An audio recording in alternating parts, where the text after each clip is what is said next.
Hello అందరికీ, నేను బుజ్జి. Welcome to కొత్త వైబ్ తెలుగు సినిమా డైలీ. ఈరోజు టాలీవుడ్ అప్డేట్స్ చూద్దాం. నేను పండు here with Bujji for your today cinema dose. ఈ పాడ్కాస్ట్ ఏఐ జనరేటెడ్ బై కొత్త వైబ్. కొన్ని చోట్ల things could be slightly of as AI learns and evolves it's Telugu. So కొంచెం క్షమించి ఎంజాయ్ ద ఫన్. మీరు అన్ని అప్డేట్స్ కోసం కొత్తవైబ్.com చూడండి. ఓకేరా, ఇప్పుడు బాక్సాఫీస్ నంబర్స్తో స్టార్ట్ చేద్దాం. Razor cinema 0.38 crore India net, 0.44 crore world wide collect చేసింది. చాలా లోగా ఉందిగా, ఏమంటావ్ పండు? అయ్యో, రేజర్కి చాలా తక్కువ కలెక్ట్ చేసింది. గోదారి గట్టుపైన కొంచెం బెటర్గా ఉంది. 2.45 crore India net, 3.1 crore world wide. కానీ ఈ నంబర్స్ చూస్తుంటే చాలా పెద్ద హిట్స్ ఏం కాదుగా. ట్రూరా. ఇప్పుడు న్యూస్కి వెళ్దాం. నెట్ఫ్లిక్స్లో మై రాయల్ నెమెసిస్ అనే కే-డ్రామా చాలా హిట్ అయ్యిందంట.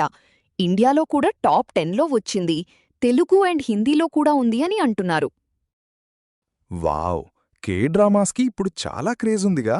మరి సూర్య సినిమా కరుప్పు ట్రైలర్ కూడా వచ్చింది. ఆర్జే బాలాజీ డైరెక్షన్లో త్రిషాతో వస్తోంది. కోర్ట్ రూమ్ డ్రామాతో పాటు మాస్ యాక్షన్ కూడా ఉంది అని ట్రైలర్ చూస్తుంటే అర్థమవుతోంది. అవును, సూర్య మాస్ లుక్ చాలా బావుంది. బిఎన్సి సెంటర్స్కి నచ్చుతుందని కూడా అంటున్నారు. కానీ చాలా బ్యాడ్ న్యూస్ కూడా ఉందిరా. హైదరాబాద్ ఓఆర్ఆర్లో యాక్సిడెంట్లో ఇద్దరు Tollywood talents, actor K Bharath Kanth మరియు సినిమాటోగ్రఫర్ జి సాయి త్రిలోక్ చనిపోయారు. అయ్యో, ఇది వినడానికి చాలా బాధంగా ఉంది. చాలామంది యంగ్ టాలెంట్స్ ఇలాగే పోతున్నారు.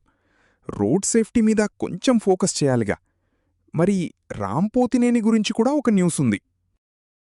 అవును, రామ్ పోతినేని కెరియర్ని రీఇన్వెంట్ చేసుకోడానికి డైరెక్టర్గా మారతాడు అని అంటున్నారు.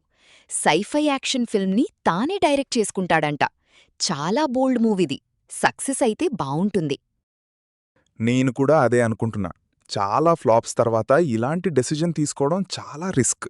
కానీ తనకి తానే అర్థమై చేసుకుంటున్నాడు. మరి జగపతి బాబు గురించి కూడా ఒక ఇంటర్వ్యూ వచ్చింది.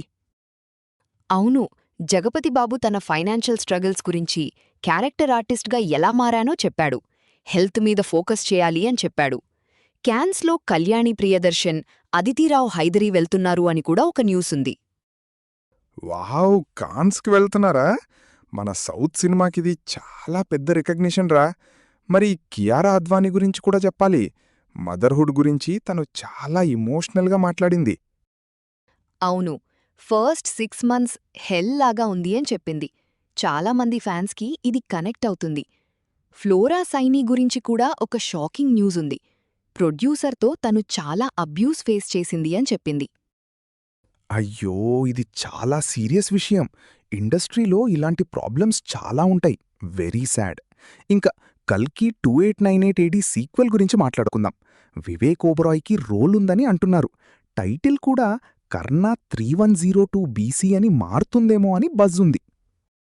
కర్ణ 3102 BCయా? ఇంట్రెస్టింగ్గా ఉంది. మైథాలజీ ఫోకస్ ఎక్కువుంటుందని అంటున్నారు. మరి రిలీజ్ డేట్ December 2027 అంట. చాలా టైం ఉందిగా. అవును, చాలా టైం ఉంది. ఇప్పుడు రివ్యూస్కి వెళ్దాం. రేజర్ సినిమాకి 1.75/5, 2.5/5 వచ్చింది. వైలెన్స్ ఎక్కువ, సబ్స్టెన్స్ తక్కువ అని M9 న్యూస్ చెప్పింది. 123 తెలుగు కూడా ప్లాట్ ప్రెడిక్టబుల్గా ఉంది అని చెప్పింది. గోదారి గట్టుపైనాకి 2.75/5 వచ్చింది. మ్యూజిక్ బావుంది, పర్ఫార్మెన్సెస్ డీసెంట్గా ఉన్నాయి. కానీ ప్లాట్ రొటీన్గా ఉంది అని చెప్పింది 123 తెలుగు. ఓకేరా, ఇప్పుడు మన ట్రెడిషనల్ సటైర్ టైం చేసుకుందాం. ఈ వీక్ చాలా న్యూస్ వచ్చాయిగా. సూర్య సినిమా ట్రైలర్ మాస్గా ఉంది. కానీ రామ్ పోతినేని డైరెక్టర్ అవుతాడు అని ఎవరూ ఎక్స్పెక్ట్ చేస్తారు? నేను కూడా అదే అనుకుంటున్నా. మరి కల్కి సీక్వెల్ టైటిల్ కర్ణ 3102 BC అంటే ఆడియన్స్కి అర్థమవుతుందా లేదా? అది కూడా చూడాలి. ఓకేరా, మళ్ళీ కలుద్దాం టుమారోలో. మళ్ళీ కలుద్దాం. మీరు అన్ని అప్డేట్స్ కోసం కొత్తవైబ్.com చూడండి. మరియు కొత్తవైబ్.comలో ఉన్న చాట్బాట్ని మర్చిపోకండి. అది మన తెలుగు సినిమా నాలెడ్జ్కి లివింగ్ లెజెండ్ లాంటిది. ఎనీథింగ్ అడగండి, ఆన్సర్ వస్తుంది. బాయ్.